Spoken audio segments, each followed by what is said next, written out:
அப்பா இந்த முறை நீங்க சீக்கிரமா வந்துட்டீங்க. இல்லன்னா வரதுக்கு 1 இல்ல 2 மாசம் ஆகுமே. 2 ட்ரிப் கேன்சல் பண்ணியாச்சு. அதனால தான் ரொம்ப ஈஸியா ஆச்சு வர்க் ஃபினிஷ் பண்றதுக்கு. அதனால தான் சீக்கிரமா வந்தேன். அது நல்லது தானே. இந்த மாதிரி ட்ரிப் கேன்சல் ஆயிடுச்சுன்னா எப்பயுமே வீட்ல இருக்கலாம்ல.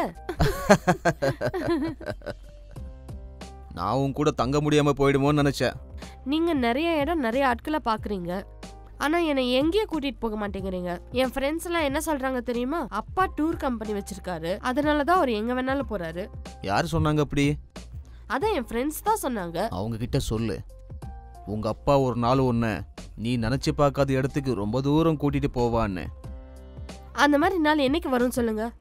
என்னோட கல்யாணத்துக்கு கூட நீங்க வருவீங்களான்னு டவுட்டா தான் இருக்கு. அம்மா அப்பா 2 பேரும் ஒரே மாதிரி தான் இருக்கீங்க. 2 பேரும் ஒன்னாவே இருக்கிறது இல்ல.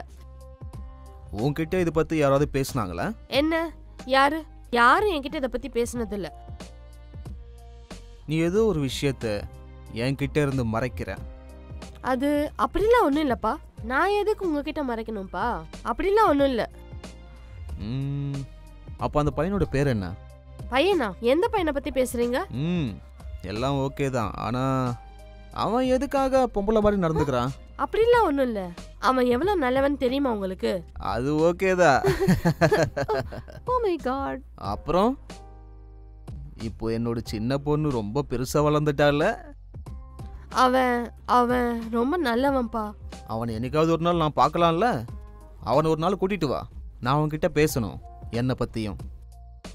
அவன் எங்க தங்கியிருக்கான்? அதான் பைபாஸ் பக்கத்துல இருக்குல்ல, அங்கதான் கெஸ்ட் ஹவுஸ்ல தங்கி இருக்கான். அவன் என்ன பண்ணிட்டு இருக்கான்? இப்ப அவன் சினிமா எடுக்கிறதுக்காக இன்ஸ்டிடியூட்ல படிச்சிட்டு இருக்கான். ஓ அப்படியா? ஃபிலிம் மேக்கரா?